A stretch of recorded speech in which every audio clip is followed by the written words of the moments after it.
interested in the narratives that we like to idealize about immigrants in America, and so I started writing these vignette series that addresses some of these narratives, most often competing, conflicting narratives. This one's called La Hamburguesa, and it is the piece within 1111. Getting my numbers confused. That's why I don't teach math. I always tell my students, check the math on your quizzes. Inevitably wrong, at least for one person.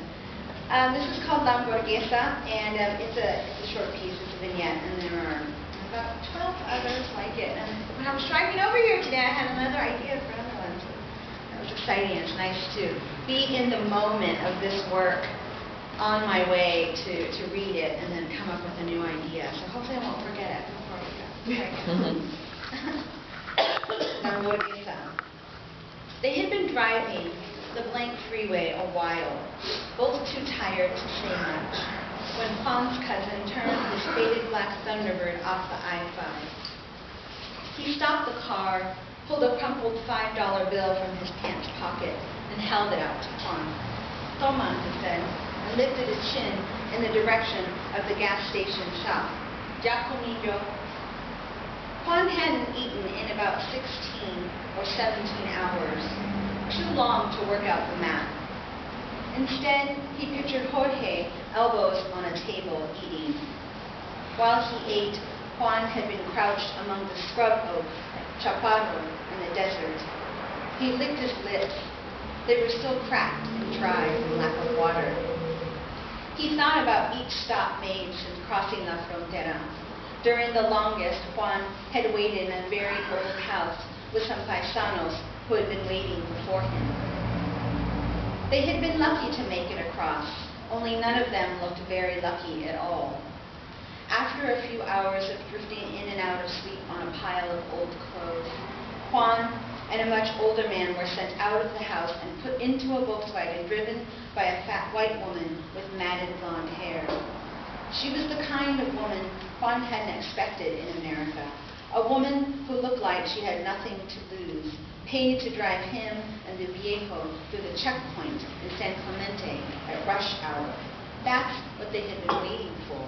La Migra didn't spend a lot of time checking cars during rush hour, so Juan and el viejo simply lay curled up, covered by a blanket in the back of the Volkswagen where the back seat had been. He had begged God to make him invisible. Juan took the crumbled bill from Jorge. Un hermano would have waited to eat or eaten with him anyway, but Jorge was just a cousin, one of many. Juan got out of the Thunderbird and looked back, hoping Jorge would get out and come inside the store with him. What if the cashier asked a question in English? What if he couldn't answer? Inside, Juan felt something he hadn't felt before. Maybe it was the bright lights or the blast of cold air, but he had the distinct sense that this is what it felt like to be in America. His stomach growled at all those choices, but he couldn't read the words in English, had no idea what kind of food was sealed in all those packages. He scanned the choices taunting him from the other side of the shiny glass. He wanted una hamburguesa.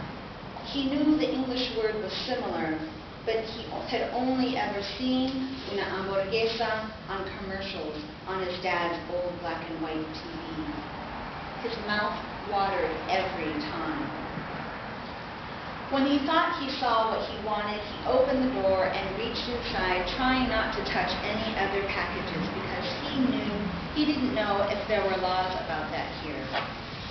He felt through one package for what felt like a round bun without seeds, took it to the counter where the cashier punched the price into the cash register. Juan checked the display to make sure he had enough money before handing over the $5 bill, and because he didn't want to be shorted. The cashier took the money and gave Juan $1 and some change, saying nothing. Once outside the gas mart, Juan thought he should wait to unwrap the burger, not walk and eat in public, but his mouth watered and his stomach rumbled too much to care about how he looked now. He pictured the commercial he had seen on his dad's black and white TV, the close-up of the burger glistening with fatty juices, the shiny slab of cheese.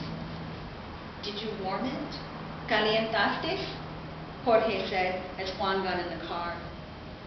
His mouth full, Juan couldn't speak. He only shook his head and chewed, realizing then that the meat was cold, frozen in the middle, the bun not soft like he had expected. Still, he chewed and chewed and chewed, pausing and closing his eyes before he swallowed, letting all the flavors in.